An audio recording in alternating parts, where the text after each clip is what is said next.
good for this team?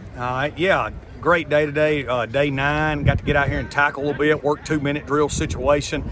Dylan Lawrence made a big play right at the end. I thought we functioned both sides of the ball, handling that situation really good for the first time. Did some second down and play in third down. Saw some good things from both sides. And, we're just rock and rolling. Got a big scrimmage coming up on day 10 this Saturday, and excited to watch our kids work again. To the scrimmage, can you kind of speak to what you want to see out of that Saturday? Yeah, Glenn, I'm a guy that just likes to see clean football. I want to see us block the right people, which we've been doing, and then I want to see who can tackle and who can break tackles. I want to see who can shed blocks.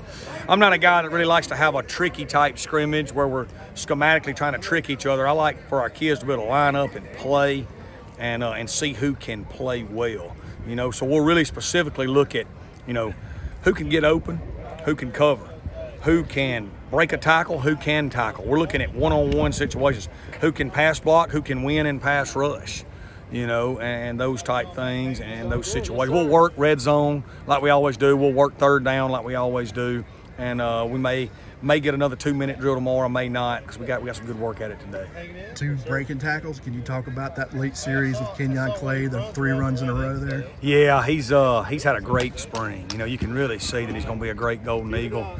Obviously, Frank's Frank, and then but Kenyon maturing, and then Drake Clark's had a phenomenal spring, and then Chandler Pittman and Rambo at the Superback spot are playing well too. So we feel like we're probably in the best scenario at running back we've been from a depth and talent perspective. Looks like Kenyon's maybe running with a little bit of pad level. Oh, yeah, he's a big physical guy.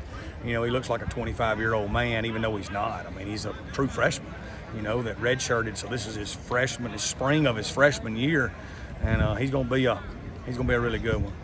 You had 3 of your back end safeties today really flash. Stanley, number 5, and Lawrence. Could you kind of talk about their play today? Yeah, number 5 is Jay Jones, who, Jay is a young man that played as a true freshman, was pushing to start last year. I mean, I know people say, wow, he was pushing to start. We had Jay Stanley and Malik Shorts. I'm telling you, he was pushing to start, and he had a really bad calf injury in the middle of the year that set him back.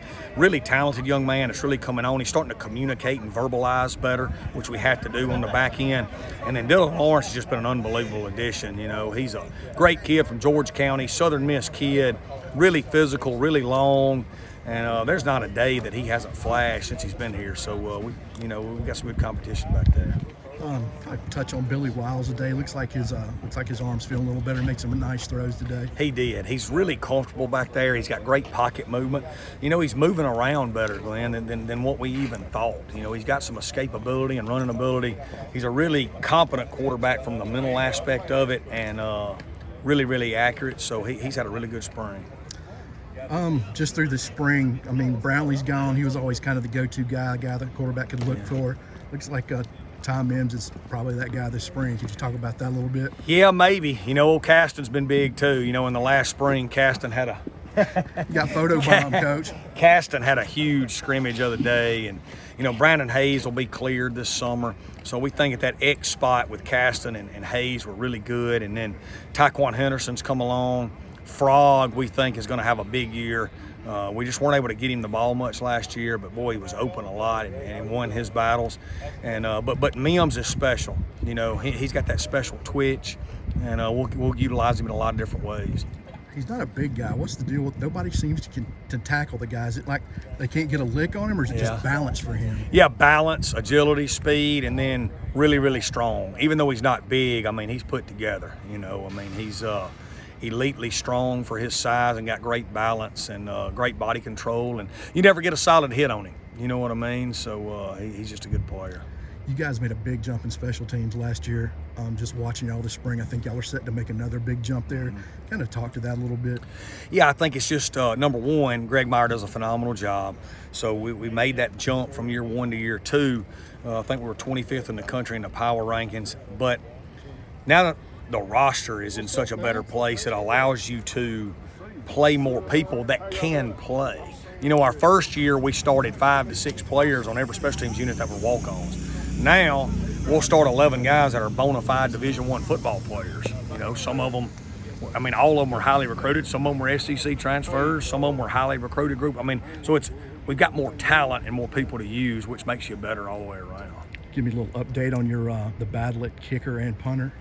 Yeah, so right now at kicker, you know, Andrew Stein and Jack Tannehill are really battling. They're competing every day. You know, Stein finished the year a little in front of Jack. Stein's kicked before, but Jack's made big kicks in his past too in high school at Oxford. At punter, Bryce Lofton's in the lead right now. You know, he's got a chance to really take over that position if he continues to progress. We think we're talented at those spots. We just got to continue to work and get the confidence that when the money's on the table, we're going to make it happen.